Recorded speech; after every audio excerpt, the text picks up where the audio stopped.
లోపలికి వెళ్లకుండా ఎవరైతే వైఎస్ఆర్సీపీ మద్దతుదారులు ఉన్నారో వాళ్ళందరినీ కూడా నిన్న వాళ్ళ కొట్టడము, తిట్టడము, బయటికి తోసేయడము అంతా చేసి వాళ్ళు చాలా హంగామా చేసి అక్కడ స్థానిక శాసనసభ్యులు మరియు వాళ్ళ యొక్క అనుచరుల వీరంగం సృష్టించినటువంటి పరిస్థితి నిన్నంతా కూడా మనం చూసాం. నిన్నటి నుంచి ఎప్పుడైతే సభ్యులు అక్కడికి సమావేశ మందిరానికి వెళ్ళలేదో వెంటనే ఇమ్మీడియట్గా అక్కడ ఆ సంబంధిత అధికారులు ఈ రోజుకి దాన్ని ఎలక్షన్ షెడ్యూల్ ఈ రోజుకి వాయిదా వేయడం జరిగింది. ఎలక్షన్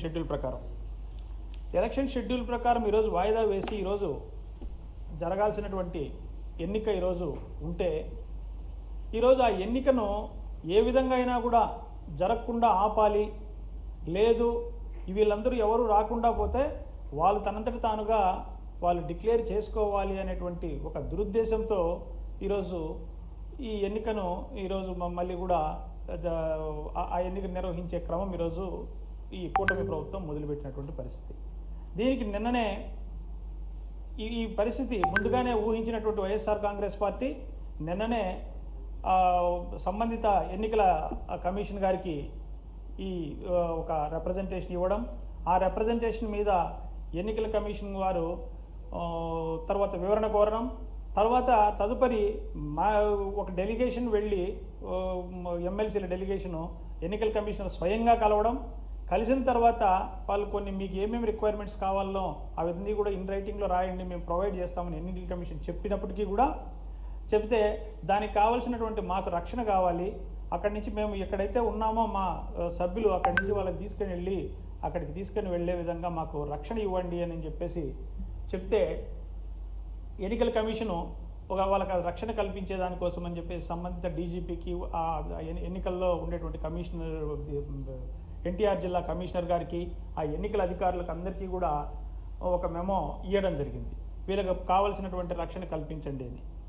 నిన్న ఈవినింగే ఎక్కడ ఉన్నారు, ఎక్కడికి పోవాలనేటువంటి పూర్తి వివరాలతో కూడినటువంటి ఒక 3వ రిప్రజెంటేషన్ కూడా నిన్న ఈవినింగ్ సాయంత్రం ఇవ్వడం జరిగింది ఎన్నికల కమిషన్కు. ఎన్నికల కమిషన్ దాన్ని అన్ని సంబంధిత అధికారులకు అందరికీ కూడా పంపించడం జరిగింది. పంపించినప్పటికీ కూడా ఎక్కడైతే నిన్న జరిగినటువంటి సంఘటనలో భయభ్రాంతులకు గురైనటువంటి కౌన్సిలర్లు అందరూ కూడా రామవరప్పాడులో ఉన్నటువంటి విజయవాడ పట్టణంలో ఉన్న రామవరప్పాడులో ఒక హోటల్లో తలదాచుకొని ఉంటే వాళ్ళకి అక్కడి నుంచి రక్షణ కల్పించండి అని చెప్తే రక్షణ ఇవ్వనటువంటి పరిస్థితి. ఒక కౌన్సిలర్ ఏమో ఆ తిరువూరులోనే స్థానికంగా ఉంటే ఆమెను కిడ్నాప్ చేయడానికి ప్రయత్నిస్తే ఆమె వెళ్ళి అక్కడ మాజీ శాసనసభ్యులైనటువంటి స్వామిదాస్ గారి ఇంట్లో ఆమె తలదాచుకోవడం జరిగింది. అలాంటి భయంకరమైనటువంటి పరిస్థితులను క్రియేట్ చేస్తే వెంటనే ఎలక్షన్ కమిషన్ ఉత్తర్వులను కూడా బేఖాతరు చేస్తున్నారనేటువంటి క్రమంలో కోర్టును ఆశ్రయించడం జరిగింది. కోర్టు దాన్ని హౌస్ మోషన్గా కోర్టును ఆశ్రయిస్తే హౌస్ మోషన్ మూవ్ చేయడం వల్ల ఆ పిటిషన్ నిన్న రాత్రి ఫైల్ చేసినటువంటి పిటిషన్ ఇప్పుడు 10 గంటలకు విచారణకు కోర్టు కూడా తీసుకోవడం జరిగింది. కోర్టు విచారణ తీసుకుంటే కోర్టు విచారణలో వచ్చినటువంటి ప్రభుత్వ న్యాయవాది కూడా మేము రక్షణ కల్పిస్తున్నాము, అన్ని రకాలుగా మేము ఇస్తున్నాము అని చెప్పేసి కోర్టుకు చెప్పడం. కోర్టుకు చెబితే కోర్టు ఏ అధికారితో రక్షణ కల్పిస్తున్నారు, ఎక్కడి నుంచి ఎక్కడికి వాళ్ళకి రక్షణ కల్పిస్తున్నారు, ఏ అధికారి దీంట్లో మీరు రెస్పాన్సిబుల్ చేస్తున్నారు అని చెప్పి ఒక ఏసీపీ అధికారిని స్థాయి అధికారిని ఒకరిని డిప్యూటేట్ చేసి అతని ద్వారా అతని డీటెయిల్స్ అన్ని కూడా కోర్టుకు ఫర్నిష్ చేసి అతని ద్వారా రక్షణ కల్పించండి అని చెప్పేసి డైరెక్షన్ ఇవ్వడం కూడా జరిగింది. ఇచ్చినప్పటికీ కూడా కోర్టు ఆ ఉత్తర్వులను ఇచ్చి ఒక అర్ధగంట లోపల మళ్ళీ దాన్ని నాకు పూర్తి వివరాలను సమర్పించమని కోర్టు దాన్ని డిస్పోజ్ చేయకుండా పెండింగ్లో ఉంచినప్పటికీ కోర్టులో మ్యాటర్ పెండింగ్లో ఉందని తెలిసి కూడా ఇప్పుడు అక్కడ ఉన్నటువంటి శాసనసభ వెళ్ళినటువంటి కౌన్సిలర్లను ఆ ఏకుండూరు మండలంలోని పడమట మాధవరం అనేటువంటి గ్రామం వద్ద వాళ్ళ కూటమి సభ్యుల యొక్క మంది మార్బలంతో అక్కడికి వెళ్ళినటువంటి వాళ్ళతో పాటు సపోర్ట్గా వెళ్ళినటువంటి జిల్లా అధ్యక్షుడైనటువంటి అవినాష్ గారిని అరెస్ట్ చేయడం, అరుణ్ని అరెస్ట్ చేయడం, ఎమ్మెల్సీ గారిని, తర్వాత ఆ నియోజకవర్గ ఇన్ఛార్జ్ అయినటువంటి స్వామిదాస్ గారిని ముందస్తు అరెస్టులో భాగంగా వాళ్ళని అరెస్ట్ చేయడం, వెంటనే ఇమీడియట్గా వాళ్ళందరినీ కూడా చుట్టుముట్టి కొంతమంది మాబ్ని తీసుకొని వచ్చి ఆ కౌన్సిలర్లను చుట్టుముట్టితే కౌన్సిలర్లందరూ కూడా వెనుదిరిగేటువంటి పరిస్థితి ఇప్పుడు ఉత్పన్నమైంది.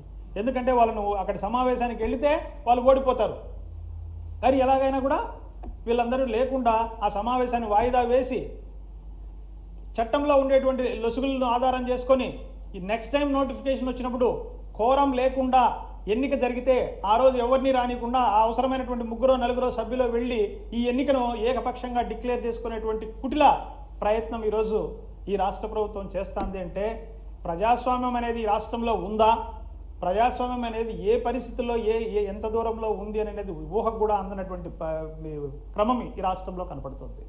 ముఖ్యంగా కోర్టులో కేసు పెండింగ్ ఉంది, 10 గంటలకు విచారణ తీసుకుని ఒక అర్ధ గంట లోపల ఎక్కడెక్కడ రక్షణ కల్పిస్తున్నాం ఏమి చెప్పమనింది.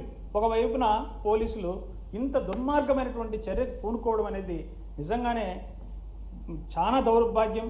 ఈ రాష్ట్ర ప్రజలు చేసుకున్నటువంటి దౌర్భాగ్యమో ఏమో తెలియదు, కానీ ప్రజాస్వామ్యం అనేది ఈ రాష్ట్రంలో కూని అయిపోయిందని మాత్రము మనము చెప్పక తప్పదు. ఓకేనా?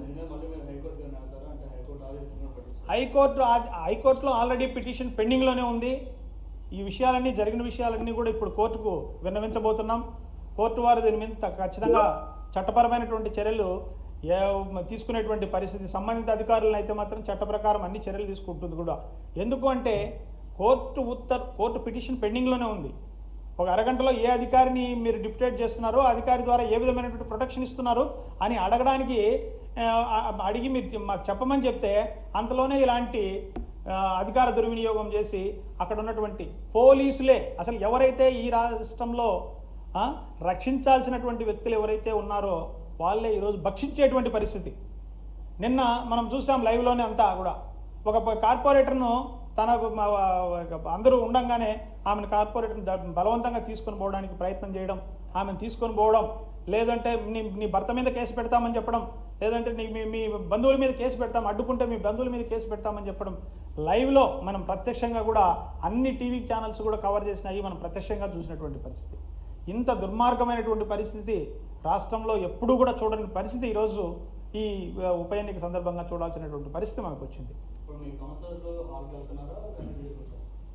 కౌన్సిలర్ను అడ్డుకున్నారు. కౌన్సిలర్ను మాధవరం అనేటువంటి విలేజ్ పక్కన ఉన్నటువంటి రోడ్లో కౌన్సిలర్ను వెళ్ళినటువంటి నాయకులను అయితే పోలీసులు మిమ్మల్ని అరెస్ట్ చేస్తున్నాం, మీరు ముందస్తు అరెస్టులో భాగంగా మీరు అరెస్టుకు సహకరించమని చెప్పేసి వాళ్ళని అడుగుతున్నారు.